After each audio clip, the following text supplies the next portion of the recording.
Muito bom dia a todos, está começando mais um Bom Dia Mercado. Hoje é segunda-feira, dia 1º de fevereiro, finalmente terminou o mês de janeiro, um interminável mês de janeiro. Vou falar um pouco com vocês sobre esse planejamento para minha segunda-feira e também fazer uma resenha sobre o meu mês de janeiro, que foi um mês muito acima da média para mim. Foi um mês que eu tive muitas oportunidades em métodos que nos últimos 2-3 meses não tinham sido tão bons assim, principalmente o back favorito no primeiro tempo, me deu uma stake meia quase, em várias oportunidades, né? Como eu falei, alguns meses atrás não tinha tido tantas oportunidades assim, tantas boas oportunidades assim, e foi um mês que eu fechei com 9.6, se eu não me engano, vou dar uma conferida aqui, 9.53% do meu capital de lucro. Isso para mim é muito acima da média. Geralmente a minha média aí é 3%, 2,5%, eu já fico feliz. Mas foi um mês muito bom, excelente começar o ano de 2021 assim, tá? Bom, eu vou falar um pouco dos jogos, depois eu comento um pouco sobre o meu mês de trabalho, beleza?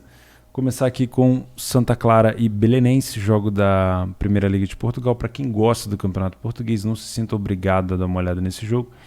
O Santa Clara, que é uma equipe que não vem mal na competição, pega um Belenenses que está bem lá embaixo, né? Eu não gosto muito da história do Belenenses no tipo que aconteceu com eles, né? A questão do verdadeiro Belenenses ter caído de divisão para poder começar de novo, porque isso daí teve uma coisa lá da equipe. Eles acabaram ficando com o clube, não tem torcida, e pega o Santa Clara nas ilhas, né? Eu geralmente falo aqui que os times das ilhas são muito fortes, tem que tomar muito cuidado, mas o Santa Clara em casa só tem uma vitória, então fica complicado também elogiar tanto assim. É um jogo difícil, tá? Às 16 horas a gente tem um jogo mais interessante, com mais apelo financeiro principalmente, que é Porto e Rio Ave. O Porto briga para encostar no Sport na liderança, né, para diminuir a distância para 1 ponto. Vai pegar um time do Rio Ave que na temporada passada era muito melhor, chegou a disputar, se não me engano, pré-Europa League e não conseguiu classificar. E esse ano já não está tão bem assim, né? Favoritíssimo, Porto justifica essa odd de 1,40. É uma cotação para super favorito no primeiro tempo, precisa de leitura de jogo, como sempre, né? Mas é uma cotação básica ali, bem padrão para back favorito no primeiro tempo. A gente só precisa, de fato, da leitura de jogo. E esse é um jogo muito importante para o Porto, porque nós temos o Benfica indo visitar o Sporting lá no Algarve, lá no estádio do Sporting.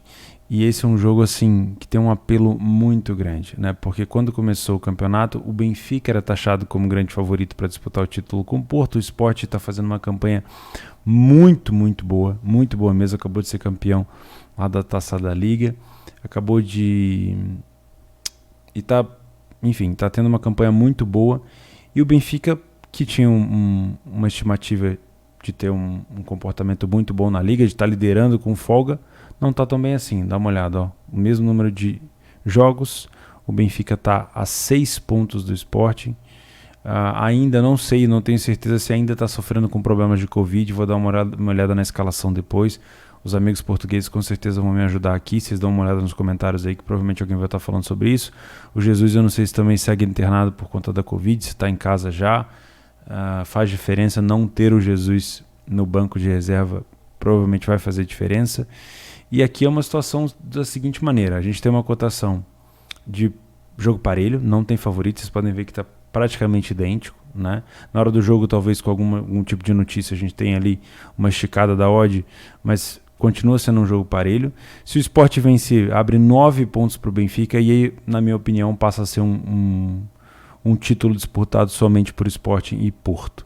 Se o Benfica vencer, aí reduz bastante essa diferença e ainda mantém os 3 times na briga pela competição. É um jogo muito cascudo, muito difícil, e eu só vou colocar a mão para trabalhar nesse jogo se de fato tiver uma troca de superioridade, né? O Sporting talvez melhor no início, para eu poder explorar alguma coisa contra o Benfica, porque esse tipo de jogo é um jogo onde eu costumo trabalhar no lei a pior equipe em campo, ou o Benfica melhor, colocando o Sporting em lei, para eu conseguir trabalhar lei o Sport. De resto, se tiver um jogo truncado ou um jogo lá e cá, é um jogo para ficar de fora, é um apelo muito grande. Outro time que tem uma cotação de super favorito para a gente buscar um back no primeiro tempo é o Braga contra o Moreirense. Moreirense que não faz um campeonato ruim. Dentro de casa não tem uma campanha ruim, pelo contrário, é uma boa campanha. E o Braga também não faz uma campanha tão mal fora de casa não. É que o time do Braga é muito bom mesmo, né? O Braga continua brigando ali, até pelo título, não é impossível, mas pelo menos pelas aquelas vagas ali próximas de Libertadores ou pré-Libertadores, o Braga está sempre brigando. Gosto muito do time do Braga, é um time que costuma dar padrão de back pra gente, então assim como o Porto, o Braga também é um jogo que eu vou separar para trabalhar um possível back favorito no primeiro tempo se eu tiver leitura. Beleza? Aqui começamos já o Mundial de Clubes, o Al-Duhail, não sei se fala assim, Al-Duhail, ele venceu por 3-0 o WO contra o time da Nova Zelândia, que preferiu não vir por conta da questão do isolamento do Covid. Então houve ali um WO. Esse time do Catar, ele vai pegar, se eu não estou enganado, um time sul-coreano agora, né? Que é o Ulsan, se eu não estou enganado. Não, mentira. É o Tigres do México que vai pegar o Ulsan.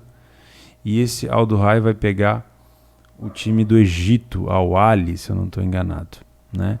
E aí, desse confronto do Al-Duhail com o Al-Ahly, sai o adversário do Bayern, e do confronto do Tigres com o Ulsan, sai o adversário do Palmeiras, campeão da Libertadores, num jogo muito feio, mas parabéns aos palmeirenses aí, tem um palmeirense na família, que quase infartaram, mas não foi um jogo assim tão difícil de se ver em relação ao emocional, né? No final até que foi um chute, um gol, e era isso que bastava. Além disso, nós temos Bundesliga 2, um jogo do Hannover contra um Osnabrück, uma odd baixa do Hannover contra o Osnabrück. Fica difícil entender essas cotações que a Bundes 2 está trazendo esse ano pra gente, né? E é difícil também cravar uma possível correção. Esses dias atrás eu estava falando aí da possibilidade de corrigir o jogo do Greuther Fürth, que o Greuther Fürth estava abaixo e o Greuther Fürth acabou atropelando. Então assim, existe a Bundesliga desse ano de 2020, 2021, ela está sendo uma Bundesliga um pouco mais consistente, né? Times que são favoritos, que estão com elenco melhores, eles de fato estão conseguindo produzir um bom futebol.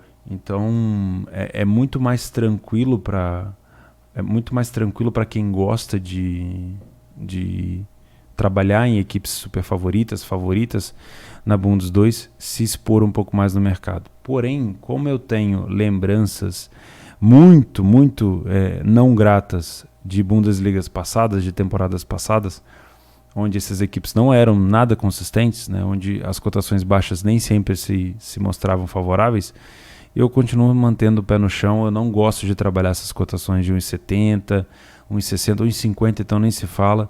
E geralmente eu me encaminho muito mais para o mercado de gols do que propriamente para o match odds. Então mesmo que você veja o Hannover numa situação favorável, mesmo que você veja o Hannover com uma pressão grande para cima do Osnabrück, sempre dá uma olhada na linha defensiva do Hannover, onde é que está, que tipo de posicionamento eles estão tomando, né? Para quem tem curiosidade de dar uma estudada um pouco maior nessa coisa de posicionamento defensivo, eu aconselho bastante, eu faço muito isso, e ver se o Osnabrück está dando sinal de que vai contra-atacar, né, para que você não tenha nenhuma surpresa desagradável. Eu continuo afirmando que pode ser um jogo para gols e não um jogo para match odds, porque essas odds baixas, geralmente elas são uma pegadinha na Bundes 2. Né? A cotação do o Hannover e o Osnabrück, eles não estão assim tão distantes na tabela. Se você olhar ali, são 4 pontos de diferença e só. Né? Será que justifica? O Hannover em casa é o 8º melhor mandante. Fora de casa, o Osnabrück é o 6º melhor visitante. Será que justifica essa odd? Não sei. Não estou dizendo aqui que o Hannover não vai vencer o jogo. Estou dizendo que é bem provável que o Osnabrück apresente para o Hannover uma dificuldade e essa dificuldade resulte numa correção de odd que eu provavelmente não vou aproveitar. Eu provavelmente só vou aproveitar alguma coisa relacionada a mercado de gols ou alguma coisa relacionada à alavancagem. E o último jogo do dia É um jogo extremamente importante para o Flamengo, fora de casa contra o Sport, que está disputando para não cair. O Sport é o primeiro time fora da zona de rebaixamento. O Goiás está perdendo agora para o Fluminense, o Fortaleza perdeu para o Galo, o Bahia e o Vasco empataram em 0-0 e o Bragantino não conseguiu. O Bragantino já se livrou, né? Não conseguiu vencer o Inter. E lá na parte de cima da tabela, o Inter venceu o Bragantino por 2-1. O Bragantino fez muita pressão no final do jogo, mas o Lomba salvou o time do Internacional. O Atlético venceu o Fortaleza então por 2-0 e o São Paulo conseguiu perder para o Atlético Goianiense. Se eu não me engano, são 5 jogos sem vitória do São Paulo. Deixa eu dar uma olhada. Depois do empate com o Grêmio, foi 1, 2, 3, 4, 5, 6 jogos sem vitória do São Paulo. E o São Paulo faz uma campanha péssima, ainda não venceu esse ano na competição. E o Fluminense já começa a encostar no calo do São Paulo, acredite se quiser, né? O Fluminense vai metendo 3 para cima do Sport, pelo menos até do Goiás, até onde eu vi, né? E o time do São Paulo caiu demais. O Flamengo, se vencer o Sport, vai a 61 pontos e continua mantendo chance de título. Se não vencer o Sport ou se perder para o Sport, aí fica bem complicado, porque a distância do Inter vai se manter ali próximo de 6, 7 pontos. Tá? Então, obrigação grande do Flamengo, uma pressão grande do Flamengo. O mercado vai pesar essa odd do Flamengo próxima de 1,60, 1,65. Porém, você que está trabalhando esse tipo de jogo somente pela camisa, pelo time, toma muito cuidado. Eu sempre falo isso para vocês. O Flamengo é um dos times que mais me deu dinheiro durante o ano de 2020. E pode ter certeza que durante talvez a minha carreira de trading aí, o Flamengo, ele é um dos times que mais me deu dinheiro, porque quando o Flamengo tá mal, eu não tenho problema nenhum de trabalhar contra, né? Então você que às vezes tem um clubismo aí um pouco mais aflorado, ou você que acredita, que não é flamenguista, mas acredita que o Flamengo vai passar o carro no Sport, primeiro espera a leitura de jogo acontecer. Às vezes o Sport vai começar bem, vai colocar o Flamengo para trás, o Flamengo vai dar uma corrigida e depois, se o Flamengo se assentar, aí pode rolar ali um back no Flamengo, mas inicialmente, vamos dar uma olhada no jogo, é o que eu venho fazer, tá? Então, possibilidade de trabalhar um back favorito no primeiro tempo no Flamengo, sim, existe. No Braga contra o Moreirense também e no Porto contra o Rio Ave também. Essa odd do Hannover contra o Osnabrück me causa uma sensação de correção, provavelmente, mas eu vou ficar mais de olho pro mercado de gols. E Benfica Sport, o Sport Benfica é um puta de um jogo, um puta clássico, então é bom tomar cuidado em relação à exposição no match odds. Só se exponha se realmente tiver um padrão de superioridade. Beleza? Então é isso, uma segunda-feira mais tranquila. O meu mês de janeiro, ele foi mais ou menos assim. Eu terminei aqui então com 9,53 do meu capital. Eu cheguei a ver um prejuízo aqui de menos 16 nos primeiros dias e depois eu fui tendo bons resultados. Esses picos para cima que vocês estão vendo aqui são alavancagens, são viradas que eu pego, que logicamente se você ver vários dentes aqui no gráfico, são as variações que eu tenho no mercado de gols, né? Eu trabalho muito mais no mercado de gols hoje em dia, então tem várias pequenas variações aqui, e as esticadas geralmente são gols a favor e alavancagens de odd, beleza? Eu tenho uma coisa aqui do mês também, eu eliminei valores financeiros para não ficar mostrando alguma coisa sem sentido para vocês. Foram 25 dias trabalhados, eu trabalhei 15 dias em lucro, 10 dias em prejuízo, foram 48 mercados em lucro, 67 mercados em prejuízo, faz parte por conta do mercado de gols, né? Eu peguei 26 gols a favor e só tomei um contra, que foi o gol do Palmeiras contra o Corinthians de contra-ataque, de fora da área, e eu peguei 8 gols de bola parada contra 0 contra, porque eu não me exponho em bolas paradas contras, tá? Então foi um mês muito bom para mim, um resultado excelente. Como eu falei para vocês, eu costumo trabalhar com situações de 2,5%, 3%, 4% ao mês, e hoje em dia buscar um mês de janeiro com quase 10% para mim foi um mês excelente. Enfim, foi um mês muito bem trabalhado, mas também um mês muito trabalhado, né? Eu acho que em dezembro, por conta da obra que eu estava fazendo aqui no escritório, eu acabei vacilando um pouco para trabalho, né? Trabalhei menos, e em janeiro eu quis compensar, quis trabalhar um pouco mais. 25 dias trabalhados são bastante jogos, né? Eu talvez não consiga contar o número de jogos aqui, mas depois eu dou uma olhada. Mas é um resultado bem bacana. Espero que o mês de vocês tenha sido positivo. Se não foi positivo, dá uma estudada, vê se realmente houve aí algum equívoco da sua parte, se você está cometendo algum erro ou se foi só a variância mesmo. É normal, nossa renda é variável, o prejuízo ele vai acontecer.